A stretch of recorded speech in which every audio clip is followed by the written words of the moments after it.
only God can see.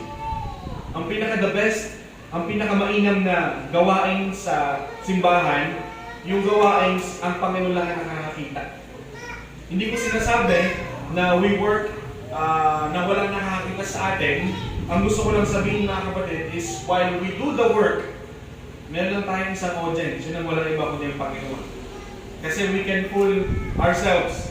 We can trick our pastor. We can also deceive members of our doing, pero hindi ang Panginoon. Let me share you a bit of my testimony. I became the third director of Bethany Baptist Church. Pero hindi ako nag-pray. Pwede pala yun. And I was branded as a faithful, hindi mo talaga ako faithful. Pero dahil kasi palagi ka nasa opisina, palagi ka nakikita ni pastor, so sometimes, i-delegate sa'yo lahat ng inuutos. Kasi you will be considered as faithful.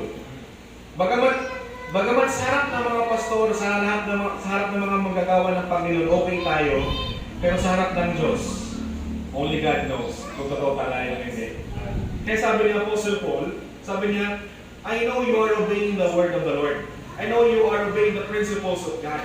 Pero sabi niya, mas sigit niyong sundin ang Panginoon ngayong wala na ako. Kasi meron tayong tinatawag na modified transformation. Ibig sabihin, ang mga bata, natatakot sila or behave sila kasi nandyan ka. Pero pag wala sila, yun na kung saan-saan. So ibig sabihin, nakabase ang behavior nila, nakabase ang pagiging tahimik nila kasi nandyan ka. So folks, kapag ganito ang iisip natin, may malaking impact na mangyari sa buhay natin. So ibig sabihin, yung writer na si Pastor Andrew Bonar, sabi niya, the best part of all Christian work is that part which only God can see. Ibig sabihin lang nito, dapat lahat ng ginagawa natin, dapat lahat para sa Panginoon. Wala sa atin. So in Philippians chapter 2, there must be an adoration for our Master. No, let's make sure to whom we address our service. Ibig sabihin, kanino ba natin ina-address ang ating paglilingkod? Let me remind you, we are not here to serve pastor. We're not here to serve missionaries. We're not here to serve others. We are here because we are serving the Lord. No? And instead of wanting the recognition and praise of men, imbis na hanapin natin yung tap sa shoulder natin, hanapin natin yung praise ng mga tao, ang galing mo naman. Hanapin natin yung papuri ng mga tao sa paligid natin, ang Panginoon nagturo sa atin na we need to serve God quietly with unpretentious heart. Ibig sabihin, maglingkod tayo ng tahimik at sa puso natin, we are really sincere in serving the Lord. Genuine talaga. And Jesus Christ gave an example here in Matthew chapter 6. Sabi niya, take heed that you do not your alms before men to be seen of them. Otherwise, you have no reward of your Father which is in heaven. Therefore, when thou doest thine alms, do not sound the trumpet before thee, as the hypocrites do in the synagogues and in the streets, that they may have glory of men. Verily I say unto you, they have their reward. But when thou doest alms, let not thy left hand know what thy right hand doeth, that thine alms may be in secret, and the Father which seeth in secret himself shall reward thee openly. Sabi ng Panginoong Kristo, pag nagbigay daw tayo ng ayuda, nagbigay tayo ng tulong, huwag naman tayong i-broadcast. Sabi niya. Or sabi din dito, huwag tayong katulad ng mga Pharisees, ng mga Sadducees, na ginagawa nila to because they want to praise by men. No? Sabi ng Bible, they have their own reward. And sabi sa verse number 3, kung ano yung ginagawa ng kaliwa mo, huwag mong hayaan ipaalam sa kanan. That's an idiomatic expression. That means, work silently. And since you work silently, let God praise you publicly. Hindi naman sinasabi ng Panginoong Kristo na huwag tayong gumawa ng mabubuting bagay. No, He's not actually against that. But He's saying, yung attitude ba na kapag ginawa mo to, you want to be praised by men, yun ang gusto niyang tanggalin sa atin. So ibig sabihin, Jesus Christ is not discouraging us to do something good sa harapan ng mga tao, or He is not discouraging us to do something na well-pleasing sa harap ng mga tao. But He is actually telling us, kung may pagkakataon, gumawa tayo ng ganon, huwag natin ibig ang ating mga sarili, kundi ang ating Panginoon. So the problem here is not the act, but the attitude behind it. Ano bang dahilan kung bakit mo yung ginagawa? Ano bang dahilan kung bakit mo yan gusto ipakita? So it's not about the action of giving. It's about the motivation of giving. Nagbibigay sila ng tulong, ng ayuda, hindi para tumulong kundi para purihin ng mga tao sa paligid nila. Ang sakit nga ng tawag ng Panginoon sa kanila, mga hipokrito. Imagine, they were hypocrites. No? If you're going to study hypocrites, no? Sa Greek, noong ancient times, nauso po kasi yung mga drama-drama just to entertain the people. So sila, maglalagay sila ng maskara sa mga mukha nila to portray something about their character. Kaya tinawag sila mga hipokrito. No? Ibig sabihin, hindi naman talaga ito yung tunay na ikaw, pero dahil gusto mo mag-ibabaw ang sarili mo, tinatakpan mo yung sarili mo ng ganito. No? Yun gusto ipakita na ni Apostle Paul here, even the Lord Jesus Christ. So a good actor sometimes makes us believe that really is that the guy, so that this word is used to describe the Pharisees. Diba? Pag nanood tayo ng mga sine, nanood tayo ng mga movies, diba? O kaya sa Korean drama, K-series, diba? Nakakaantig sa puso yung character niya. Minsan naiisip tayo pag namatay agad O di kaya naman may mga pagkakataon na persuade tayo nung pelikula because they're good actors. Pero pag tingnan mo yung buhay nila, mas maganda pa yung character kasi in reality, no? And sometimes mas maganda pa yung in reality sa character nila, no? So yun ang gusto sabihin ng Panginoon, no? Ang nakikita hindi talaga yung tunay na ikaw kasi behind it meron siyang sariling ulterior motive. Kaya sabi ng Panginoon, sabi ni Paul, no? 1 Corinthians chapter 4 verse 5, therefore judge nothing before the time until the Lord come, who both will bring to light the hidden things of darkness and will make manifest the counsel of the hearts. And then shall every man have praise of God. Someday po, God will reveal everything. No? Pagdating ng araw, lahat po yan ay ma-reveal. Especially the judgment seat of Christ. No? Sabi ng isang author, isang writer, ang langit daw is full of surprises. Magugulat ka. Bakit? Kasi yung mga akala mo ang daming reward, wala, ni isa. Pero yung akala mo walang reward, andun, hindi niya halos sumit-mit yung reward niya. Siguro dito lang yun sa lupa, kasi we have the full knowledge sa langit Ibig sabihin, even our brain, our thinking is perfect. So hindi na kailangan ma-surprise. Kasi nga, langit na yun Dito pa lang sa lupa, no? So we are encouraged, kung sakali man dumating yung araw na ganun, let's be faithful in the Lord. Colossians chapter 3:23, and whatsoever you do it heartily, as to the Lord and not unto men. Malinaw ang sabi ng Bible, kung meron man tayong pagkakataon na maglingkod at gumawa ng mga bagay para sa Panginoon, gawin mo na ng buong puso, hindi para sa tao, kundi para sa Panginoon. Verse number 5, knowing that of the Lord ye shall receive the reward of the inheritance, for ye serve the Lord Christ. So ibig sabihin, sabi ni Paul sa kanyang salita, kung may pagkakataon tayo maglingkod, gawin mo ng buong puso. Ibig sabihin, gawin mo yung pinaka-the best. No, kung kakanta ka sa Panginoon, isipin mo palagi, last na nakanta mo na yun. Pag mag-preach ka, isipin mo palagi, huling preach mo na yun. Para wala ka nang iisipin na hindi mo ginawa yung best mo. O di kaya nang nagtuturo ka sa Sunday school, isipin mo, gawin mo, pinaka-last mo na tuturo. Para the best. Kaya sa Philippians chapter 2, verse 12, wherefore, my beloved, as ye have always obeyed, not as in my presence only, but now much more in my absence. Sabi ni Apostle Paul. So if any man serve me, I think binigyan ni Sir Sherwin kanina, let him follow me, and where I am, there shall also my servant be. If any man serve me, him my Father honor. So mga kapatid, let's make sure kung saan natin pinapatungo ang paglilingkod natin. Sapagkat alam ng Diyos sa mga puso natin. God knows why you are here. God knows the reason of your heart why you are here. At kung talaga ang Panginoon ang dahilan kung bakit ka nandito, magkapalit-palit man sino man, nandiyan ka pa rin kasi nandito ka para sa Panginoon.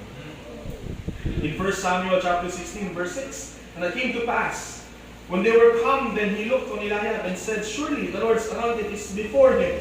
Nang makita ni Samuel si Eliab, ang laki ng mga braso, ang tangkad niya, tapos talagang leader type ang kanyang itsura, at ang kanyang aura, ang kanyang countenance is really he's speaking volume. Pero sabi ng Panginoon kay Samuel, but the Lord said to Samuel, look not on his countenance or the height of his stature, because I have refused him. For the Lord seeth not as men see it. For man looketh on the outward appearance, but the Lord looketh on the heart. So ibig sabihin mga kapatid, ang Diyos alam niya ang mga puso natin. Alam nyo, sa Bethany, dahil marami nag-speak, marami nag-preach doon, huwag nyo lang sumbukan. Namimili na minsan ng mga preachers. Minsan, pagka ito yung preacher, wala si pastor, hindi sila atin na service. Pag ito naman yung preacher, nandyan sila, pumunta sila ng service. May mga ganun pagkakataon, at nakalungkot, may mga staff na ganun. Makikita mo, wala sila doon. Bakit mo alam? Kasi I was tasked by the pastor to count members. Magbibigay ako ng attendance sa kanya palagi. Every after service, meron ng attendance na kalan yun. Naka-itemize yun. Kaya alam ko, no, pag wala si ganito, automatic wala si ganyan. Pag nandun si ganito, automatic nandun yan. So they are selective of preachers. Alam nyo, if we really come to church and we want to know the Word of God, regardless kung sino man ang preacher o sino man nakatayo sa harapan, since you are there to praise and worship God, you will be there. Kasi walang iba mo na yung Panginoon eh. No? Kung sino man nakatayo sa harapan, as long as pulong sa Ginoo ang giugawali, you have to be here. Kasi Word of God pa rin naman yan, no? In Psalm 44, verse number 20, if we have forgotten the name of our God, or stretch out our hands to sage God, shall not God search this out? For He knoweth the secrets of the heart. Sabi na po ni David, alam lang mo sa puso natin. And we have to be careful sa ating mga ginagawa. So in the absence of the apostles, let's always make sure kung sino ang pinag-lingkuran natin. Pangalawa, make sure who gets all the credits and the glory. No? Sino po nakakakuha ng luwalhati? Again, hindi na ako aalis. Merong magaling kumanta sa Bethany. So bakit? Namatay naman na siya. Namatay na siya. Before pandemic siya namatay. No? Ang galing niya talaga kumanta. First time ko makakinggan ng kanta niya. He's also good in piano. Talagang matindi. Yung kanyang pagka-husay sa piano. So, kumanta siya sa church. No? Hindi ko alam kung ba't akapela yung kinanta niya. Siguro hindi ko wala siya tiwala sa mga pianist doon. So, kumanta siya ng akapela. Ang galing. Para talagang ethereal. Parang makalangit talaga yung feeling. Talagang taas balahibo mo eh. So, nung in-approach ko, sasabi ko, wow, amen, praise the Lord. You know what he said? Wala pa akong practice niyan. Tapos yung muling kanta niya, I still remember, I kinanta niya ng Majesty. Your Majesty, worship His Majesty. Yung kanta, pagbaba niya, sabi ko, sir, talagang saludo ako sa boses mo, talagang nakapanindig balahibo talaga yung boses mo. You know what he said? Paus pa ako niyan, friend. Ayun, hindi ko siya ng Panginoon. Mga kapatid, kung may pagkakataon na makapaglingkod tayo sa Panginoon, let's give God the glory. And sometimes ito yung magiging kumbaga parang pagsubok sa atin. Minsan nakakatempt. Pag kumanta ka dito, at biglang glory ka, at the back of your mind, sasabihin mo, glory to God, at the back of your mind, sasabihin mo, syempre, pinag-practice na namin yun. Di ba may tendency ang ating flesh to get the glory? May tendency ang ating mga sarili. No? When I was in the province, I forgot, meron silang youth conference. Tapos may isang father doon na hindi all of the sudden, kumatin lang siya basta-basta. Hindi naman niya intention, pero nandun siya. So habang conference, during the invitation, nag-forward. Yung mga young people na nandun nag-forward siya. May isang preacher doon, sabi nung host pa, sabi niya, alam mo ba, we have been praying for that person to be saved. I have been praying for that person to be saved. Pero nung nag-preach ka, doon lang siya naligtas. Sabi ng preacher, Pastor, actually, it's not me. It's you. Bakit? Kasi sa taong ba naman nangangaral ka sa tanong Panginoon, binugbog mo na siya. Ngayon na nag-conference, doon lang siya in-harvest. So it's because of the Lord, not me. That's the great attitude, mga kapatid. Hindi ho tayo, kundi ang ating Panginoon. Kaya sabi ng 2 Corinthians chapter 10, verse 17, but he that glorieth, let him glory in the Lord. Sabi ni Paul, kung sino man daw sa atin ang may karapatan na magmalaki tayo sa Panginoon. No? If God has provided us resources, God gave us good voices, God gave us everything, huwag tayong magmalaki, but rather, let's give God the glory. Ito sabi ni Apostle Paul, for not he commanded himself is approved, but whom the Lord commended. Whether therefore he eat or drink or whatsoever he do all to the glory of God. Sa lahat ng bagay, sabi niya po sa Paul, wala tila at aming Panginoon. Napakasimple lang ang challenge niya eh. kumain, uminom. Ang simple na ng sinabi ni Paul. Sabi niya, kung pag kumakain tayo, uminom tayo, luharatin natin natin Panginoon. Hindi ko alam kung paano kayo kumain. Pero tayo mga Pilipino, we enjoy eating with bare hands. Kasi ang sarap ng pagkain kung kumakain ka na kamay. Sa ibang bansa, they don't use their bare hands. Para sa kanila, para kang walang pinag-aralan nun eh. Nagkaroon pa ka ng issue, di ba? So para sa kanila, kumakain sila with fork and spoon, di ba? O kaya naman, kumakain sila with chopsticks. Pero sabi ni Paul, regardless kung paano ka kumakain, sabi ni Paul, you have to give God the glory.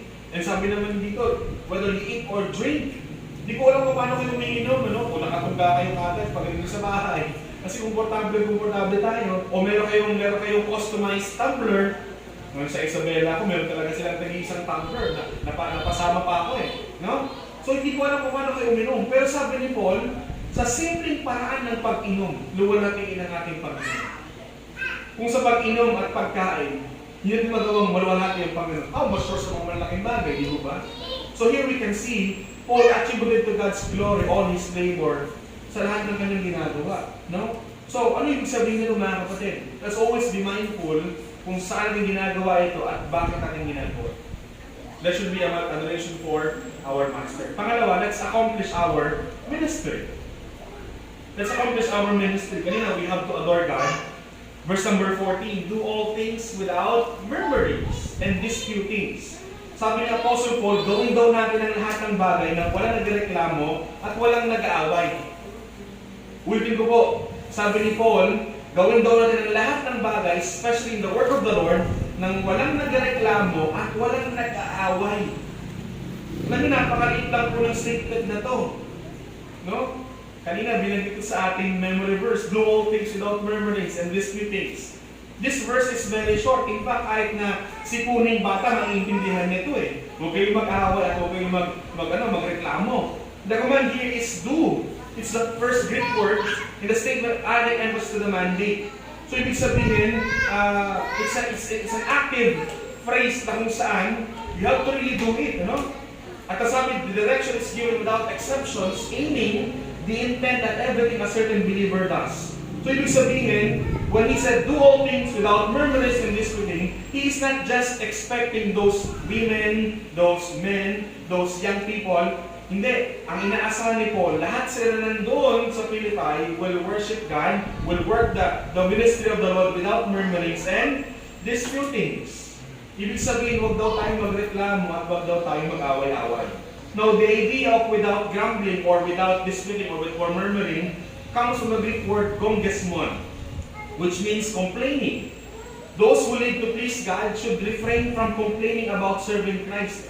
Alam niyo, ang mga taong gustong matuwa ang Diyos sa kanilang buhay, hindi sila magreklamo sa kaparaan ng paglilingkod sa Panginoon. Hindi ba nakapagtataka na sa Philippians chapter 2, sa lahat ng epistles ni Paul, dito lang na sinulat ito, na ang context is the Lord Jesus Christ. Yung sinabi niya, do all things without murmurings and without disputings, sinulat niya po yan sa Philippians chapter 2. And sa Philippians chapter 2, makikita natin yung divine kenosis. Diba? Sa Philippians chapter 2, verse number 5. Let this mind be in you, which was also in Christ Jesus, who being in the form of God, thought it not rather to be equal with God, but made himself of no reputation, and took upon him the form of a servant, and was made in the likeness of man. Being in fashion of a man, he humbled himself, and became obedient to death, even the death of the cross. Sa lahat ng epistles niya, dito nilang sinulat yun. Nandun sa konteksto ng Panginoong Kristo, nang siya'y naging nagkatawang tao, nang siya'y mamatay sa krus ng Kalbaryo, ni isang salitang reklamo, wala tayong narinig, wala tayong nabasa.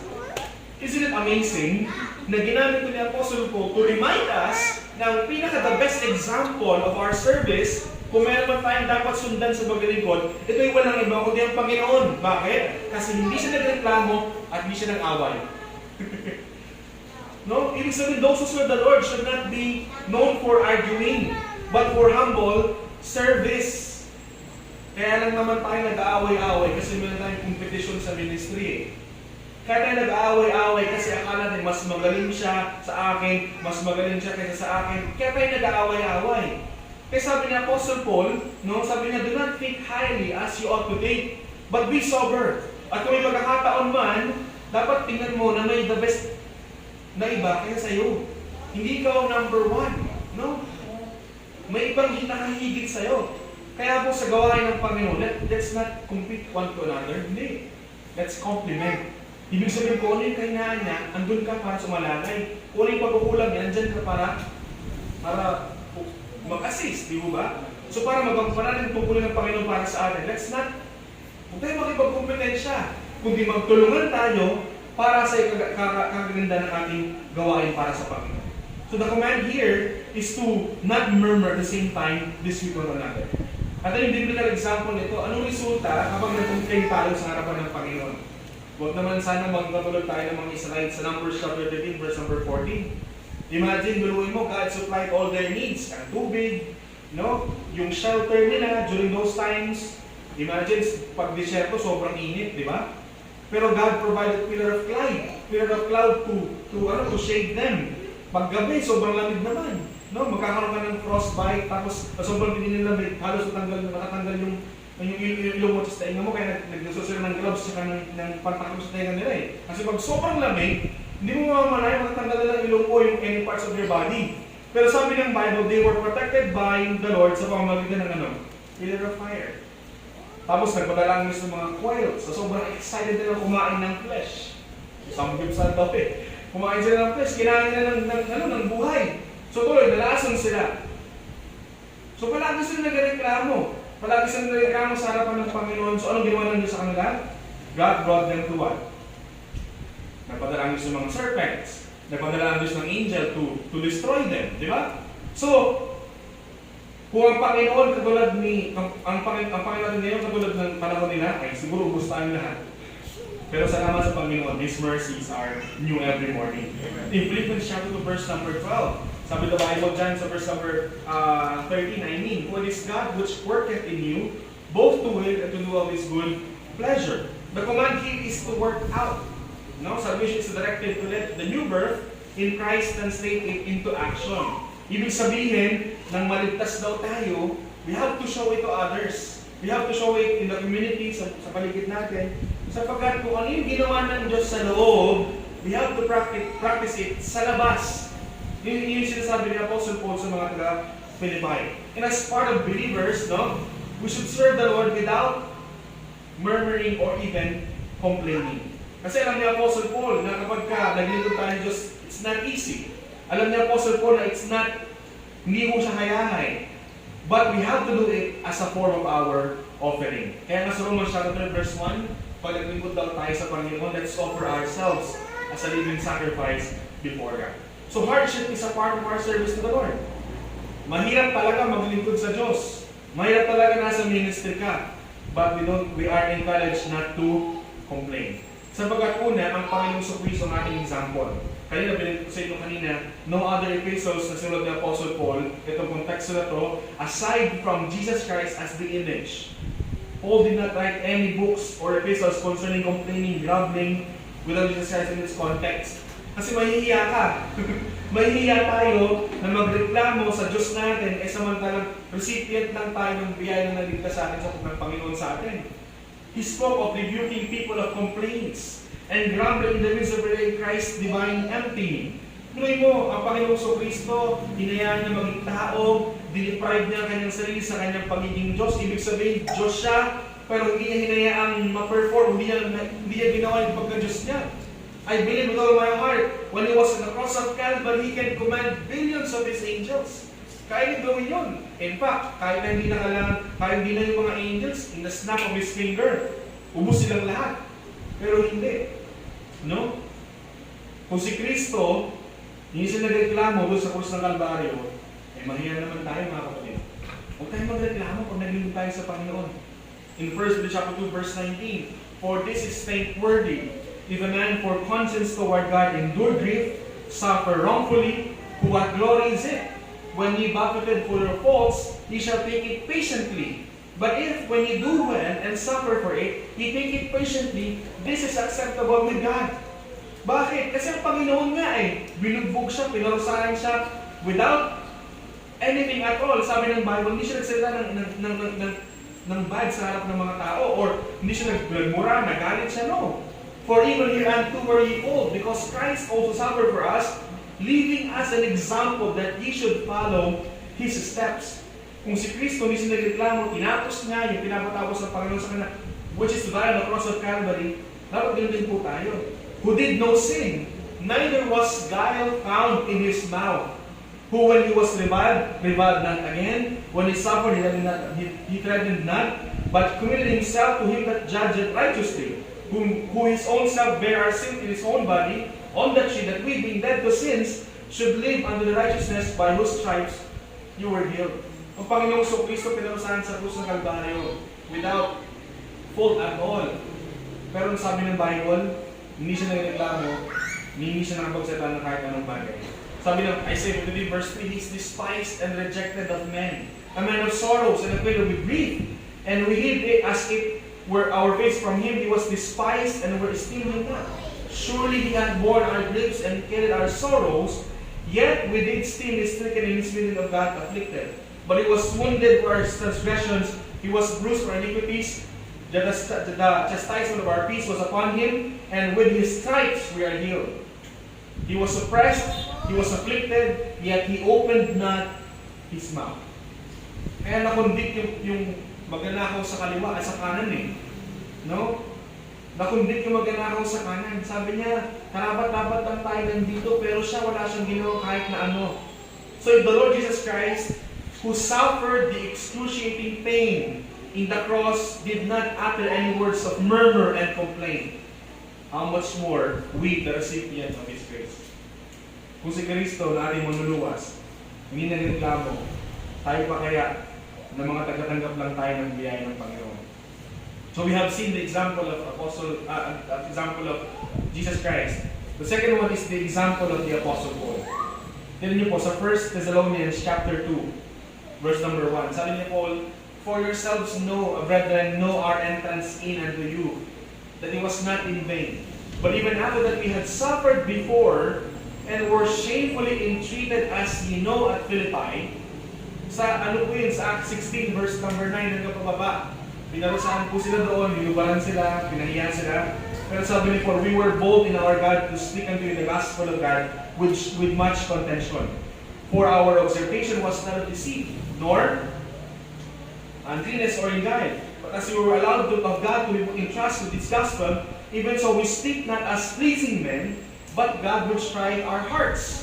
Sabi ni Apostle Paul, despite persecutions, kahit na sila nahirapan sa magpasok sa Philippi, inubaran sila, pinahiya sila, pinahirapan sila, sabi ni Paul, we're not doing this for the sake of these men, but we're doing this because of the Lord.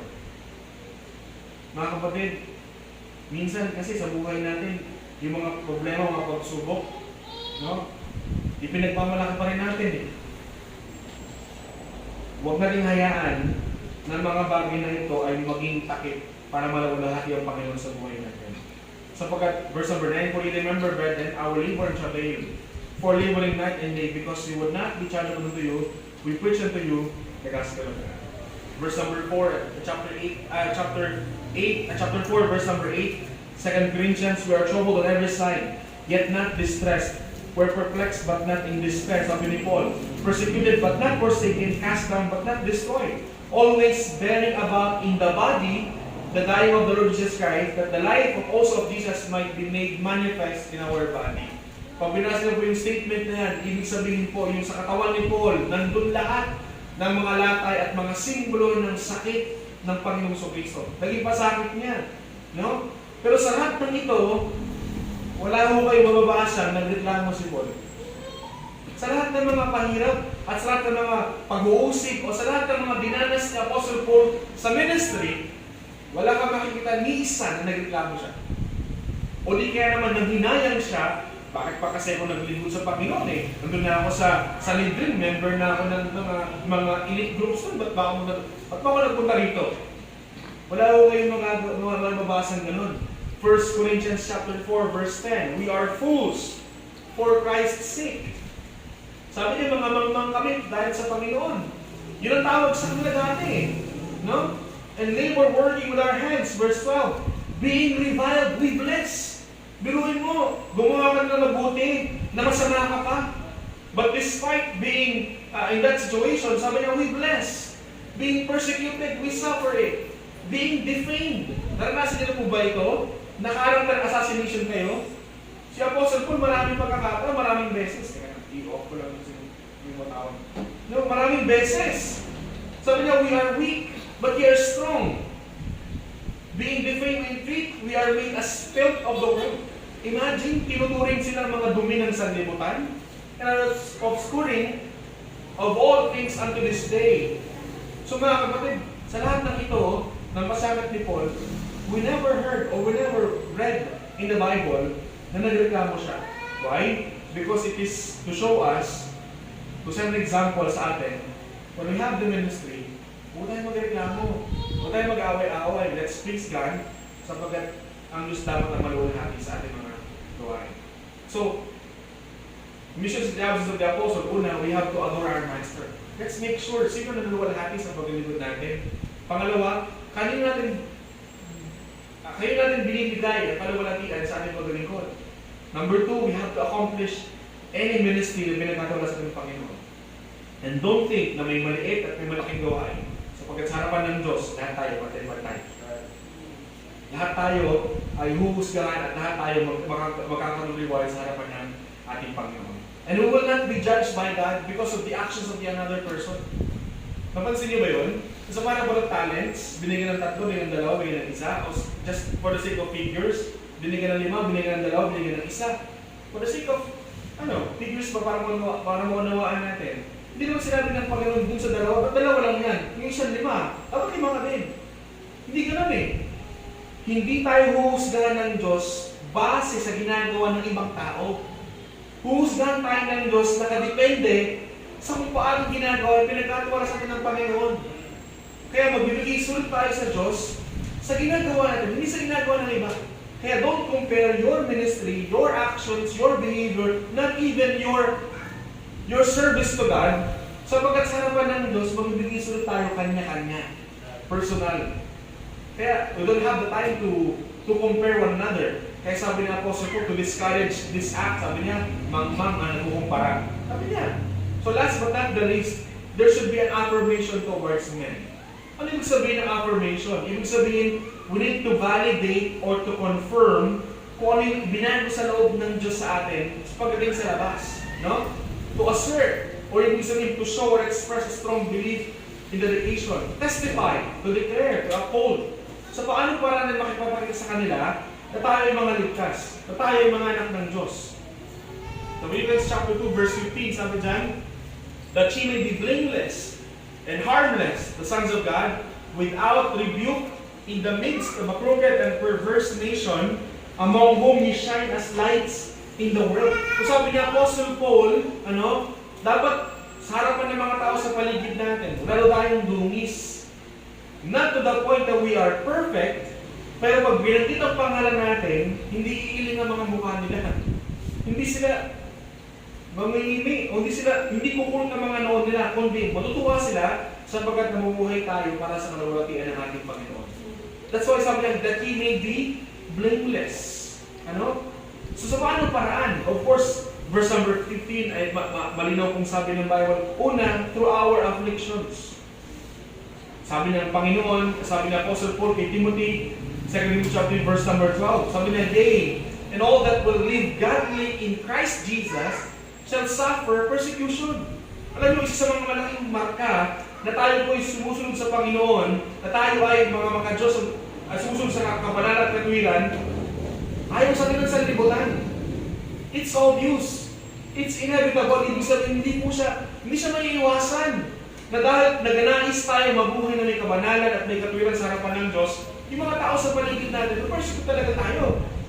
Ang Panginoon ni Jesucristo nga, inuusig nila at pinatay pa because of His righteousness, di mo ba? So here we can see, kapag nasa mundo tayo, let's expect persecution coming from them. Nakakalungkot minsan, tayo naman persecute. Baliktad. Makikita natin ang affirmation o yung patunay na tayo yung mga lingkod ng Diyos, mga anak ng Dos, if we are being persecuted. Kaya sabi na Apostle Paul sa mga Philippi, sa mga believers sa Philippi, no? If there's an opportunity for you to be known as a Christian, wag naman sana sa panahon ng mga mali, kundi sa mga magagandang bagay. Kaya nung si Charles Spurgeon, when he was interviewed, o sa kanyang statement, sabi niya, kung huhusgahan tayo ng Roman court or Roman law, o kahit anong korte dito, at ang verdict natin ay mga Kristiyano tayo, dapat ang resulta nun is we are all guilty. Kasi we are all Christians eh. We're following the Lord. And we are after holiness and righteousness. Pero nakakalungkot, hinuhusgahan tayo ng korte tayo. Nagkamali. May ginawang hindi maganda. No? So we have to make it sure, mga kapatid, na we live godly. Yun yung picture ng ating salvation eh. Di ba sa baptism? Buried in the likeness of His death. Raised up in the likeness of His resurrection. For what reason? To walk in the newness of life. Di ba? Nilubog tayo katulad ni Kristo nung namatay siya. Of course, nilubog tayo sa ating mga kasalanan. Binaw tayo muli para saan? Katulad ng pagbabago ng Panginoong Jesucristo. Para saan? Para mamuhay na may kabanalan at may katuwiran sa harapan ng Diyos. In 2 Thessalonians 1 verse 3, we are bound to thank God always for you, brethren, as it is meet because that your faith groweth exceedingly, and the charity of every one of you all toward each other abounded, so that we ourselves glory in you in the church of God for your patience and faith in all your persecutions and tribulations that ye endure. Mga kapatid, bilang mananampalataya, let's always be mindful, let's always expect na kapag gumawa ka ng maganda, gumawa ka ng kaaya-aya sa harapan ng Diyos, you will be what? You will be persecuted. Sa klase, di ba? Kapag hindi mo katulad ng ibang mga tao sa paligid mo, mga classmates mo, no? Pagkatawanan ka nila. Kasi hindi ka katulad nila. Sa opisina, kakantsawan ka. At hindi ka sumasama sa kanila eh, kapag gumigimik sila. O di kaya naman, kahit sa mga barkada, sa mga kaibigan mo, no, iiwasan ka nila. In fact, lalayuan ka nila kasi nakaiba ka. But that's the true mark of being a believer of the Lord. No? Let's expect persecution sa mga paraan ng Diyos na nagpapakulan when we are walking in righteousness and in holiness. So it proved Paul to be a blameless, innocent child of God who was above reproach in the midst of a crooked and perverse generation where he appeared as light in the world. Kaya pag nanatili tayo sa kalooban ng Diyos, pag-conscious tayo na lahat ng ginagawa ay nakaya sa harapan ng Diyos, ano sabi ng Bible? We will be aware na mga ilaw tayo ng sanlibutan. At dahil mga ilaw tayo ng sanlibutan, dapat manatili yung ilaw natin. At dapat yung asin natin ay talagang we have this influence sa kanila. Ang masaklap, no? Kaya hindi sila mapunta sa church kasi offended sa atin. Kaya hindi sila makumbinsing ma-convert o maligtas kasi hindi nakikita sa atin. Kaya sa Galatians chapter 6 verse 7, sabi ng Bible, from henceforth, let no man trouble me, for I bear in my body the marks of the Lord Jesus Christ. Do we have the marks of the Lord Jesus Christ in our lives? Kaya walang mga offended na tao sa paligid natin. So mga kapatid, let's affirm our Christian life pag nasa paligid tayo ng mga tao sa paligid natin. We are habang nasa mundo tayo, let other people know that we are Christians. Yun po gusto kong sabihin. Afflictions. Pangalawa, through our insulation. Of course, we are in this world, but we are not of the world. We are members of human race, but we have become the citizens of heaven. No? Dito tayo, habang dito tayo sa libutan, pero may term sa Manila na okay lang na makisama, pero hindi okay yung makikisama. Kung ano nyo po yun, makisama, that means you mingle with them, you fellowship, you join with them, but not doing the things that are being done by them. Pwede makisama, pero hindi makisama. Ibig sabihin, kahit masama yung ginagawa nila, naka-join ka pa rin, ginagawa mo pa rin. Hindi. Pastor number 1 will say, tell me who your friends are, and I will tell you your future. Your future. Kasi eventually, kung ano yung ginagawa na, yung ginagawa mo, kahit hindi ka gumagawa lang, dahil numbered ka with them, kasama ka pa rin. No? Kaya, nung nagkaroon ng nagkahulihan ng Sabado, ano yun eh, Sabong ni Gloria ang Sabi niya, hindi naman ako kasama dyan, hindi naman ako nagsasabong eh. Pero bakit dahil nandun ka, kasama na sa inuli. No? Philippians chapter 2 verse 15, that ye may be blameless and harmless, the sons of God. Katulad po ng mga wiring, di ba? Hindi tayo nakakuryente kasi may cover sila eh, kaya insulation. No? And we are here on earth, pero we are not tainted by any influenced by the world. So kailangan ma-maintain natin yung ganitong klase na buhay. Philippians 1:27, only let your conversation be at is becoming the gospel of Christ. That whether I come and see you, or else be absent, sabi ni Paul, I may hear of your affairs, that ye stand fast in one spirit, one mind, striving together for the faith of the gospel. Sabi niya, kahit wala ako, no? Manatiliin niyo ang buhay niyo na parang ebanghelyo ng ating Panginoon. Kaya nga kahit hindi sila nagbasa ng Bible, once they see that your life, as if nagbasa na sila ng Bible because you have a changed life. No? So makita natin mga kapatid, sa paanong paraan natin mapapakin sa limutan na we are all anak ng Diyos or believers of the Lord. In Matthew chapter 10 verse 16, behold, I send you out of the sheep in the midst of wolves. So be shrewd as serpents and innocent as doves. Yun yung ibig sabihin po niyan eh. Behold, I send you out as a sheep in the midst of the wolves. No? So here you can see Paul is hoping that Philippians are going to grow in personal integrity and private purity. So pinapakita natin na po sa Pablo na sa harapan ng maraming tao, we are pure, pero sa sarili natin, we have this integrity. Nung ako po yung nasa Christian College, one of the things that I've learned sa principle of education, yung sa kay Sigmund Freud, sabi niya, lahat daw tayo may mga maskara to protect ourselves. Halimbawa, sa bahay. Of course, dahil komportable ka, no, sa mga bata, you wear as a child, anak. Sa parent, you wear your maskara bilang parent. Sa opisina, no, para protektahan mo sarili mo, of course, magsuot ka ng maskara na nasa opisina. Pag nasa ibang lugar naman, hindi nasusuot mo. Diba? No? Pero bilang mga ng palalaya, wala mo tayong maskara. Kung sino tayo sa bahay, yun tayo sa church. At kung sino tayo sa church, yun tayo sa opisina. Kung sino tayo sa church, yun tayo sa school. Wala tayong ibang maskara. Wala tayong tinatago. We are what we are. Hindi yung nasa church ka, pa-hallelujah, pa-amen, pag-Lord to God ka, pero pag nasa bahay. O di kaya pag nasa opisina, pag nasa school, o di kaya pag nasa trabaho, iba yung nagmawala sa sarili mo. Hindi yung ganon ang gusto ipagawa sa atin ng ating Panginoon. Even as the testimony of Christ was confirmed in you. Kung ano yung sinasabi ng Panginoon, ano yung sabi niya, 1 Corinthians chapter 1 verse number 6, even as the testimony of Christ was confirmed in you. Ibig sabihin, yung buhay talaga na nais ng Diyos, nasa iyo. You are the epitome na nasa imahe natin. Kaya sabi ni Paul, he may be blameless. Nasa paanong paraan? If you hold fast the word of the Lord. Ayan o, word of life, that I may rejoice in the name of Christ, that I have not run in vain, neither labored in vain. So sa paanong paraan? In our afflictions, at the same time in our insolation.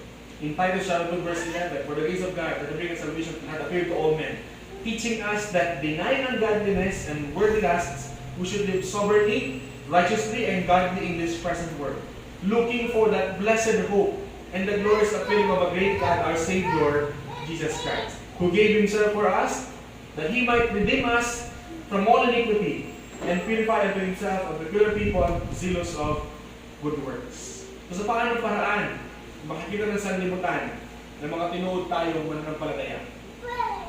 For our afflictions, we will be persecuted, and through our insolation. So mga kapatid, habang wala, sabi ko sana wala ako sa habang wala ang mga apostles, habang wala ang mga spiritual leaders, no?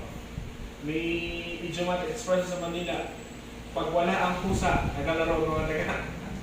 Hindi tayo ganun mga kapatid, kasi nagilingkod tayo sa Panginoon. Wala man mga leaders natin, wala man mga nakatingin. Ang focus ng ating paglilingkod, walang iba kundi para sa Panginoon. Akilang Diyos, salamat po sa ating ito. Pagpalain niyo po ang salita. Salamat sa reminder coming from your word, Lord, that we are not serving other people, we are serving you, O Lord God. We might be serving others, O God, as our ministry, but we're not doing this for the sake of glory. We're doing this because we want to please you, Father. Palain niyo po bawat isa, and as Apostle Paul encouraged the Philippian believers, Lord God, Lord, we believe that you are more expecting us to do something great, Panginoon, kahit wala nakakita. Sapagkat ang pinaka-the best part ng paglilingkod namin, Panginoon, yung realization, yung awareness na we only have one audience, that is the Lord Jesus Christ. Lord, tulungan niyo po kami na huwag magreklamo, gano'n man kahirap, gano'n man kasakit, gano'n man katindi, Panginoon, sapagkat we're doing this as a privilege, not really a sacrifice, a privilege. And Lord, tulungan niyo po kami na gawin ito as a form of saying thank you for what you have done. And salamat, Panginoon. Kung niyo pong hayaan dumating sa punto ng buhay namin na mag-away-away kami because of competitions, kung niyo pong hayaan dumating sa buhay namin na mag-roll kami ng pagkakataon na magkanya-kanya, magkabahabahagi because of pride, ego, Lord God. But Father, help us to be one in spirit, one in mind, one in heart, serving and glorifying the Lord. Salamat po. Wala na po ang aming mga apostles. Wala na po ang mga great men of yours, Panginoon. But still, you are there. You are here. So the main goal is not to please them who are not around, but to please you, who is always by our side. Salamat, Panginoon. Pagpalain niyo po ang prinsipong ito.